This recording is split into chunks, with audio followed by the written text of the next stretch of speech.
दोस्तों, आज की इस कहानी से हम जानेंगे कि बुद्ध ने बताया कि हमारी जिंदगी की कीमत क्या है। हम में से बहुत लोग अपनी जिंदगी की कीमत नहीं समझते हैं और अपने जीवन को ऐसी चीजों में बर्बाद कर देते हैं जिनसे हमारा नुकसान ही होता है। कुछ लोग अपनी जिंदगी शराब और नशीली चीजों के पीछे बर्बाद कर देते हैं, तो कुछ लोग लड़कियों के चक्कर में और कुछ अपनी सारी जिंदगी पैसा पैसा करके बर्बाद कर देते हैं। आज इस महात्मा बुद्ध के जरिए हम जानेंगे कि हमारी जिंदगी कितनी अनमोल है और हमें अपनी इस कीमती जिंदगी को किस तरह से जीना चाहिए। चलो समझते हैं एक कहानी से। आगे बढ़ने से पहले आपसे निवेदन है, चैनल पर नए आए हैं तो अपने दयालु मन से सब्सक्राइब जरूर करें। एक समय की बात है, बुद्ध जी अपने शिष्यों को जिंदगी से जुड़ी अच्छी और बुरी चीजों का शिक्षा दे रहे थे। सभी शिष्य उनकी बातों को बहुत ध्यान से सुन रहे थे। उन सभी शिष्यों में से एक शिष्य ऐसा था और उसे प्रश्न करने की बहुत आदत थी। वो उठकर गौतम बुद्ध के पास गया और उनसे बोला, गुरुजी, आप जो हमें जिंदगी के बारे में जो कुछ बता रहे हैं, उस सब का हमें क्या फायदा, क्योंकि हम में से बहुत से बच्चों को ये भी नहीं पता है कि हमारे जीवन का मूल्य आधार क्या है और ये जीवन हमारे लिए कितना बहुमूल्य है। पहले आप हमें ये बताएं कि इस जिंदगी का क्या मूल्य है।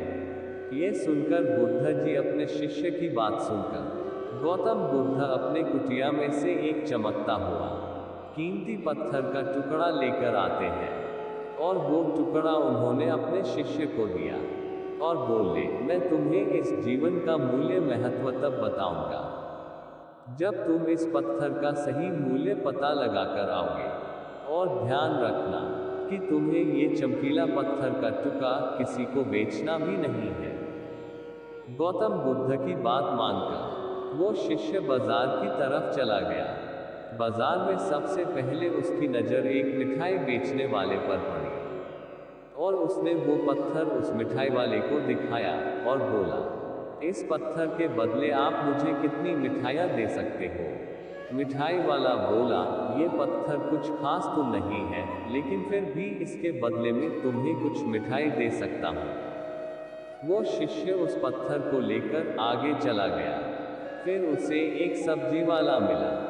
शिष्य ने उस सब्जी वाले से उस पत्थर की कीमत पूछी। सब्जी वाले ने उस पत्थर को ध्यान से देखा और कहा, इस पत्थर की कीमत के बदले में तुम्हें ज़्यादा से ज़्यादा एक बोरी भरकर सब्जियां दे सकता हूँ। उद्धरण चिन्ह। इसके बाद वो शिष्य उस पत्थर को लेकर एक सोनार के पास गया। उस पत्थर की टुकड़े की चमक देखते ही उस सुनार ने उसकी कीमत 100 सोने के सिक्के लगाए। शिष्य ने वो टुकड़ा बेचने से मना किया, तो वो सुनार उसके बदले 200 सोने के सिक्के देने को भी राजी हो गया। लेकिन शिष्य ने वो पत्थर नहीं बेचा।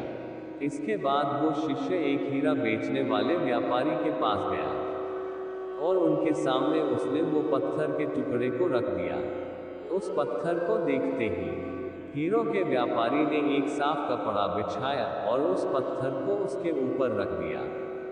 फिर उसकी परिक्रमा की और हाथ जोड़कर उस पत्थर को कपड़े में लपेटते हुए वो बोला, तुम जिसे मामूली पत्थर समझकर उसकी कीमत पूछ रहे हो, ये पत्थर असल में एक बेशकीमती रूबी है। ऐसा रूबी हर किसी को नहीं मिलता। मैं अगर अपना सब कुछ बेच भी दूं तो भी इसकी कीमत नहीं चुका सकता।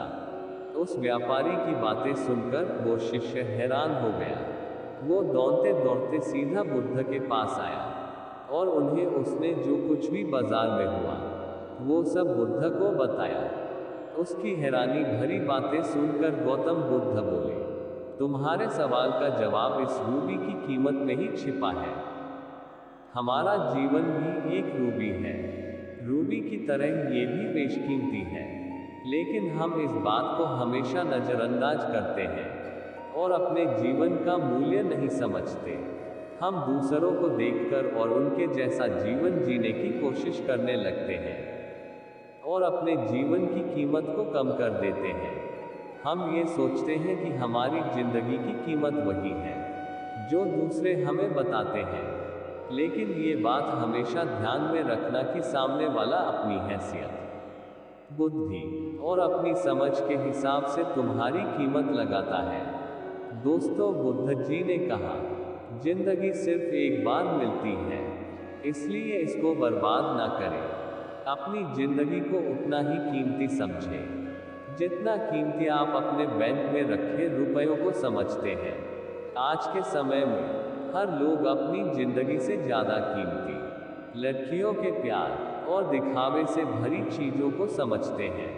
प्यार के चक्कर में लोग सुसाइड कर लेते हैं, पैसों के चक्कर में ऐसा काम करने लग जाते हैं जिससे उनकी जिंदगी बर्बाद हो जाती है।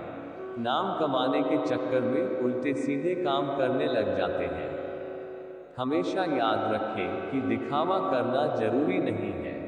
प्यार दोबारा मिल सकता है, पैसा फिर कमाया जा सकता है, लेकिन जिंदगी को फिर से पाया नहीं जा सकता। इसलिए अपनी इस बेशकीमती जिंदगी को अच्छे से जिए, हर पल का आनंद लें। कभी ये ना सोचें कि आप इस दुनिया में किसी काम के नहीं हैं, ना कभी ये सोचें कि आपकी जिंदगी बेकार है। आपके होने या ना होने से कुछ फर्क नहीं पड़ता। जब भी ऐसे विचार आपके मन में आए, तो खुद को बस ये याद दिलाएं कि जीवन एक बेशकीमती है। दोस्तों, गौतम बुद्ध के द्वारा जीवन के बारे में दी गई जानकारी अच्छी लगी हो तो अगर चैनल को सब्सक्राइब नहीं किए हैं तो जरूर कर लें।